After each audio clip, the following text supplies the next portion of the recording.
The war between Israel and Hamas in Gaza has sparked some wild protests across the country and the world. We've seen them play out time and time again. On Monday, demonstrators shut down some major roads. We're talking about highways and bridges from coast to coast. It snarled traffic and sparked some arrests. Some of the activities or activists calling it a coordinated day of economic blockade to push for a ceasefire in Gaza. People on the Golden Gate Bridge were stuck in their cars for hours, and travelers going to O'Hare Airport here in Chicago were forced to walk to the airport with their luggage from the road in order to catch their flights on time. Well, now North Carolina Senator Thom Tillis and Tennessee Senator Marsha Blackburn recently introduced a bill that would make it a federal crime to purposely affect commerce by blocking public roads or highways like we've seen lately. Senator Blackburn is with us now to talk more about this. Senator, good morning to you. Thanks for being here. Good morning. Yes, happy to join you. Thank you. So I'm wondering what the line is, because this is a free speech question, right? We want people to be able to protest in this country. It's what makes America great. What is the line between free speech in your mind and hateful, dangerous behavior? When you are blocking roadways and prohibiting people from getting to their destinations, and you are carrying out a protest in an area that is not designated for such, then that is what becomes a public endangerment. And that is why we have this legislation.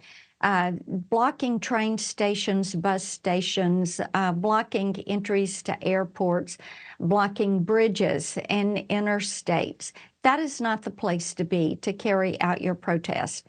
So putting in place penalties, putting in place a provision that would give up to 5 years in prison is appropriate for this because of the danger that is caused to the public in these actions. The Safe and Open Streets Act. Do you have support moving forward, and what are your concerns about the challenges you may face?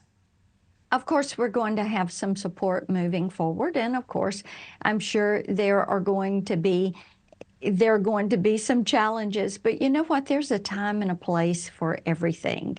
And most cities and municipalities have a process for granting permits, and they have places for protest, the public to speak, for that to be carried out.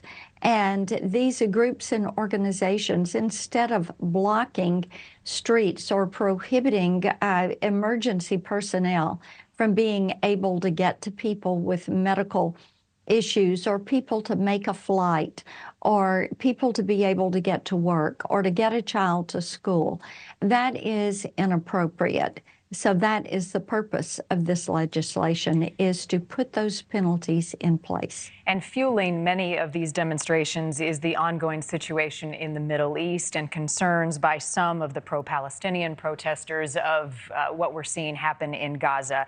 Speaker Mike Johnson in the House is putting forth several foreign aid bills. One would be to support Israel. It's yet to be seen if these bills will make it out of the House and head to the Senate. But would you support what's being proposed right now to address what we're seeing overseas in the Middle East? And I was on the floor of the Senate on Monday night with my unanimous consent request for my bill to aid Israel. It would provide them with the $17.6 billion that is necessary for restocking Iron Dome and David Sling and Arrow, and the protection for our embassy and our embassy personnel. My legislation would have done that without any offsets. Israel needs this.